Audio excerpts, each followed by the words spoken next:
the corrupt LGBT Attorney General of Gretchen Whitmer. She tried to push these charges for these Michigan electors to the federal government. They were not interested. So she's doing it herself. And again, she wants 85 years for each of these 16 Republicans. These are people who were leaders of the state Republican Party in Michigan, and many of them elected officials, like mayors.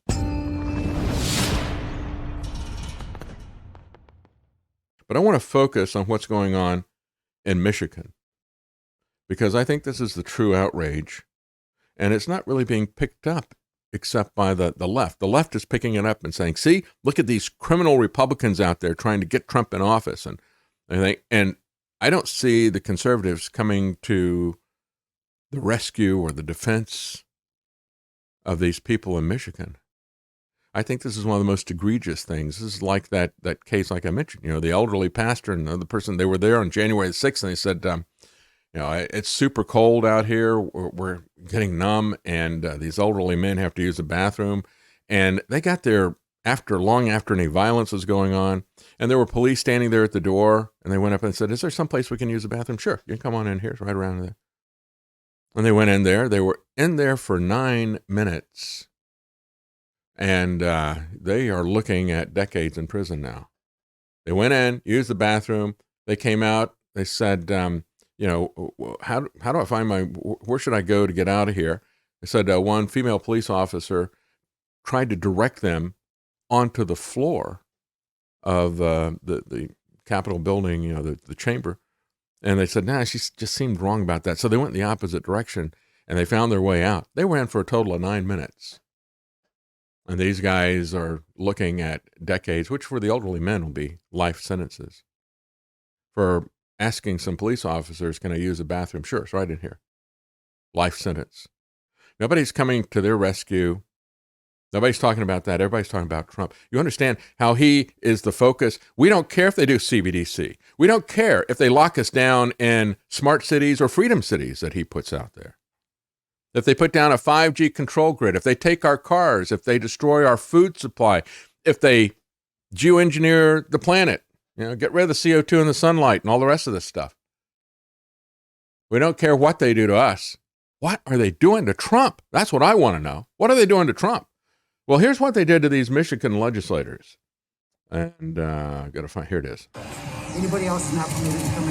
They're electors, not legislators. They're electors. Yeah, the electors are already here. They've been checked in. They're also the electors are inside. Capitol's closed. All 16 electors that we've been advised by the governor's staff that we're going to be here to vote in the Electoral College have been checked in. They're already here. But the GOP electors. These are the rest of the electors. I understand. The Capitol is closed. Everybody that's permitted is here.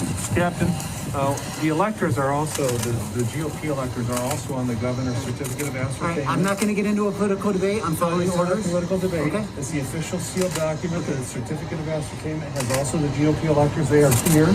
They're trying to do their constitutional duty. I understand. And the constitutional duty requires them to be at the Senate chamber today at 2 p.m. Okay. They're here. They're not. I understand they're not being permitted in.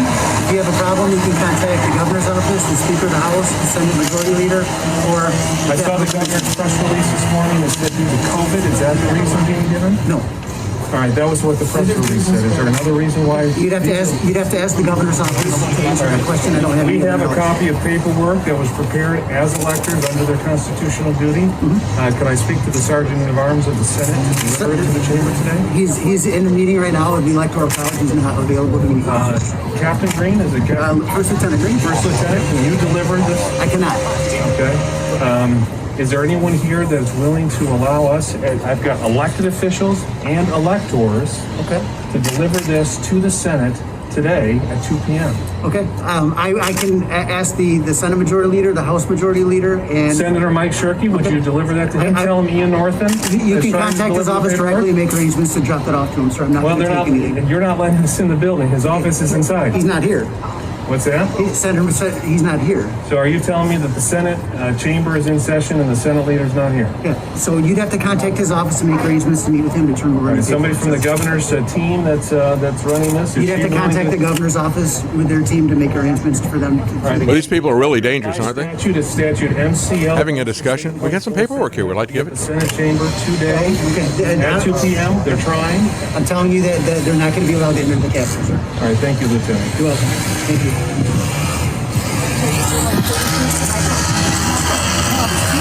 And then they turn around and quietly leave. What an outrageous mob this is. I don't know, it looked mostly peaceful to me. Speak for themselves, but the hope and plan is for them to follow their constitutional duty. Under the U.S. Constitution, not just the Michigan Constitution, but under the U.S. Constitution, the electors have a duty to vote for their chosen candidate. In this case, the GOP electors slate their chosen candidate, President Trump. The Democrat electors are inside, I'm told, slating their chosen candidate, Joseph Biden. There's actually Green Party and Libertarian Party electors selected before the election as well. So the statute says it has to be done at 2 p.m. That's why they're here trying to do it. That paperwork is signed, it's sealed, and it's trying to be delivered. Stevie Wonder in Motown, I think, said that a little better than I did. But the point is that's not being happened. They're being stopped from fulfilling their constitutional duty. Now, I would call upon the Michigan legislature in the People's House. This is the legislature building in the People's House to finish their investigation so that we know which set of electors should ultimately be chosen before a rash decision is made, especially while that investigation is ongoing, especially why a judge up in Antrim County, Judge Elsenheimer, issued just this morning, released a previously sealed or previously proprietary report, a forensic report that shows the voting machines used in Antrim County and in several other important counties throughout the state showed an error rate above 60% on the tabulation of the counting of votes. Under Michigan law and under federal law, under the Help America's Vote Act, that error rate is supposed to be less than 0.2%. But in Antrim County, based on those machines, the error rate was over 60%. And it would kick it into a adjudication by software, by code. It would kick it into an adjudication where the error rate was over 80%. That affected the race up in Antrim County. It was called user error and human error. That wasn't the case at all. That report released this morning over the objections of the Attorney General's office and over the objections of the Secretary of State's office. They tried to prevent that report from being released. Okay, so understand that he's got some legitimate concerns about the integrity, the errors in the election, okay? They're not being heard. And they have not been heard by anybody. As a matter of fact, the legislature has not heard it either. I don't agree with their tactic there. I mean, you cannot appoint yourself as an elector. As he pointed out, and you heard him say, well, you got Green Party electors, we got Libertarian Party electors. I've been an elector for the Libertarian Party, 40 years ago, whatever, when, I was involved with them. Just in case the Libertarian candidate won the popular vote, I would have been declared an elector to the Electoral College. So they have a slate of electors for each party. It's not necessarily the way this is supposed to work under the Constitution, but this is the way that we've been doing this now for, this is the tradition. It's not the constitutional way to do it. State government should appoint these people. But we've made it flowing out of the elections. And so the very fact that you get your name on a list for that particular party doesn't mean anything. The state government has to recognize your candidate as the winner in order for you to be an elector. So I disagreed with what they were doing, but look, there was absolutely nothing wrong with the way they were doing this. You saw that. You saw a crowd of people. They showed up. Even that lawyer's name is Ian Northen. He's a private attorney representing the Amistad Project, he said, which is affiliated with the Thomas More Society. And so they were looking at the error issues, and they wanted to make their statement. They had grievances about the way the votes are counted. They have a right to publicly redress those grievances. Whether you agree with them or not is not the issue. That should not be criminalized. And that's what this Michigan Attorney General is doing, criminalizing. People have the audacity to be an opponent to her politically. I think this is the most outrageous thing I've seen anywhere. This is far worse than anything they've done to Trump. Far worse. That and the people that got caught up, oh yeah, come on in, walk around. It's like, okay, now you're going to jail. And so these people, again, they put on the mask to be polite, and as they turn around, some of them were not wearing the mask, they were in the background.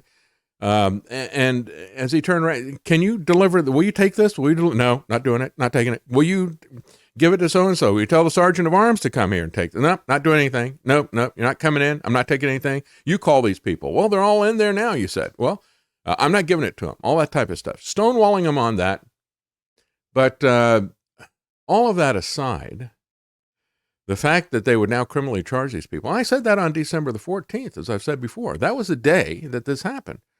And that was the day where all the people who had been prior listed by the candidates who were on the ballot, and if you're an independent, you would have, a slate of electors. In Michigan, they've got 16 congressmen, so they have 16 electors. And so you would have, equivalent number of the number of congressmen, people that you are going to appoint, and then they meet in the states on that day. They don't go to a place they don't all travel to Washington or anything like that. They go into their state legislatures, and they have a little formal procedure there where they give their votes, and then those votes are transmitted to Washington. That was December the 14th. And then on January the 6th, all this stuff is handed to the vice president, who reads it. And that's what they tried to stop. And it was way, way, way too late. And I said, you can't do anything about that on January 6th. They're taking the votes today. And since you don't have another slate of electors that are officially recognized, and if the governor didn't want to do it, it could have been done by the state legislature. And then there would have been a question. Well, who gets to appoint the legislators? Is it the governor and, the executive branch underneath him, Secretary of State, the Board of Elections, and things like that? Are they the ones who get to appoint this? Traditionally, that's what we've done. But the Constitution actually says the legislature will decide the conditions and means and times and places and all the rest of the stuff about the election. And so you can make an argument about that, and that could have been argued in court. But Giuliani and these people did not try to get in any state legislatures. There were, as I pointed out on that December the 14th, I said that 4 state legislatures in areas where there was a razor-thin margin of victory for Biden, there were 4 state legislatures that were predominantly Republican. And 2 of those states had Republican governors. It was clear early on that nobody in any of these courts at any level was going to give a hearing to any of this stuff. So I said, so take it to the legislature. Take that approach. But they didn't do it. And so now what are they doing? It's kind of interesting to see one of the persons charged, Michon Maddock, former co-chair of the Michigan Republican Party, told Politico in November of 2020, right after the election, that she was conferring with constitutional lawyers about the options, what the options would be. And she says, what I might want to do can be completely different from what we are legally capable of doing, she said in an email at the time. Now, that's not incriminating. That's exculpatory. She's saying, well, there's a lot of stuff that I'd like to do, but we got to follow the law. What are our legal options here? And these people show up and they say, we'd like to go in and do that. No, you can't do that. We hand this paper. No, you can't do that. All right, thank you. And they walk away. And now they're being charged criminally. And not just charged criminally. I mean, amazing how overcharged this is. Before I talk about their charges here, this article from Politico says, while no individuals beyond the signers of the slate were charged Thursday, this criminal attorney general in Michigan, Nessel is her name, this LGBT attorney general, said the investigations are ongoing. Our department has not ruled out potential charges against additional defendants. Oh, they're going to get even more people roped in on this. Anybody who said anything. Oh, you speak about this, you're going to go to jail. You see, this is not about, well, we don't want any fake information out there. We're going to criminalize it and literally criminalize it, send people to jail. First Amendment, folks, is dead in this country. It's just a question of when they're going to start applying the penalties, and you can see it happening here. Republicans have long compared the GOP effort to a similar one that was undertaken by Democrats in Hawaii in 1960 when Nixon was declared the winner in the state by a margin of a few hundred votes. With a recount underway, and with John F. Kennedy gaining ground, when the state's presidential electors were due to meet that day while the certified Republican electors were meeting, Democrats convened and signed certificates declaring themselves to be the legitimate presidential electors for Hawaii. So were those people, they have the Attorney General in Hawaii come after them and try to send them away for 85 years? No. See, we're in a very dangerous time. What are they charging them with? Well, 8 felonies each. 8 felonies each. And they range from 5 to 14 years in terms of the maximum penalty that could be given for these. And so you have, for example, 2 counts of forgery. In other words, signing your name saying that you are an elector. Well, that's forgery. And you did it twice. I'm going to get you 2 counts on that. And then you talk to other people about this. So we're going to add a conspiracy to commit forgery. You see how they're overcharging this? You see how they ramp this stuff up? And then committing, so not only do you sign your name on there, but now you're doing election law forgery as well. And you did 2 counts of that. And then you also conspired to do that. So now we're up to 6, right? And then the other 2 charges, uttering and publishing. Uttering and publishing. That sounds like a violation of the First Amendment, doesn't it? To come after people for uttering and publishing, as you just saw there. Oh, and then a conspiracy to utter and publish. Ahead of the 2022 midterm election, this criminal attorney general, Nessel, in Michigan, referred to her office's probe and a group of Michigan electors whose names appear on the fake certificate of electors to federal authorities, but they were not interested. Even the Biden administration was not interested in trying to prosecute this. But she was. So after, and this is the way it is described by USA Today, she said there was no question that the Republicans acted illegally when they signed documents to give Trump's Michigan Electoral College votes and attempted to enter the Capitol in Lansing on the same day. Oh, you just saw how bad that was. They attempted to enter the Capitol. They must have, beaten back these police with barriers and all this kind of stuff. You saw how those people reacted. You've seen how the left reacted in the Tennessee Capitol, right? Pushing and shoving elected officials trying to make their way to the floor. Pushing and shoving the police officers who were not wearing body armor, and they did not escalate it. They just used themselves to protect the electors. Oh, but these people, they need to go to jail. They actually showed up and talked to their masters. The peaceful redress of grievances, that's not covered anymore. You get 85 years for that. So after the feds said, no, we're not interested in this, Nessel, the attorney general, announced her decision to reopen a criminal investigation into the fake electors after inaction from the federal government, says USA Today. Current Republican National Committee Chairwoman Ronna McDaniel also told the committee that Trump called her about the effort to seat Republican electors. And so maybe they'll come after her, too. Former Michigan GOP Chair Laura Cox, meanwhile, detailed to the Congressional Committee one plan that Trump allies discussed with her, proposing an attempt to seat fake electors by entering the Capitol the night before the Electoral College vote. But they didn't do it. This is one person who said that. Nobody did that.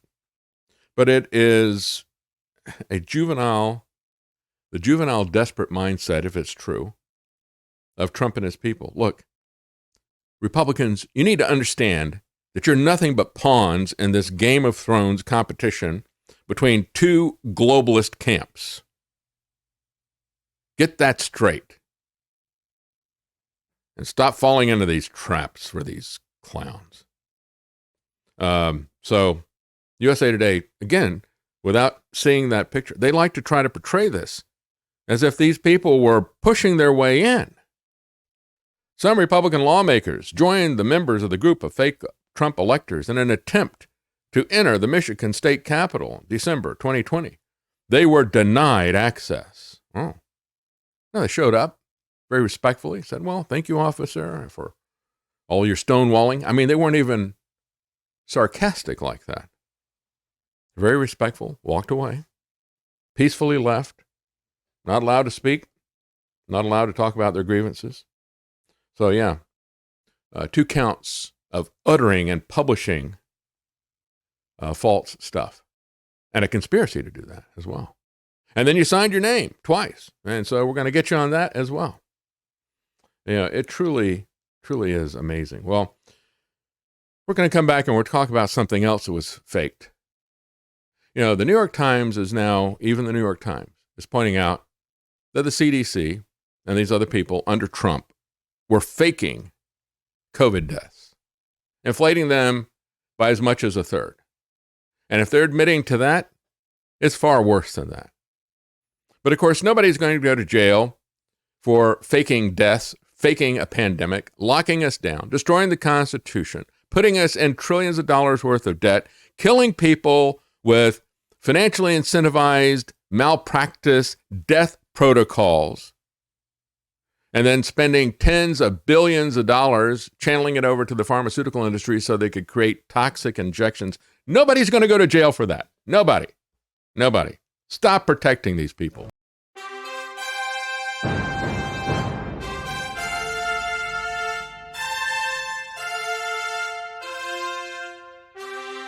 The common man. They created Common Core to dumb down our children. They created Common Pass to track and control us. Their Commons Project to make sure the commoners own nothing. And the communist future. They see the common man as simple, unsophisticated, ordinary. But each of us has worth and dignity created in the image of God. That is what we have in common. That is what they want to take away. Their most powerful weapons are isolation, deception, intimidation. They desire to know everything about us while they hide everything from us. It's time to turn that around and expose what they want to hide. Please share the information and links you'll find at thedavidknightshow.com. Thank you for listening. Thank you for sharing.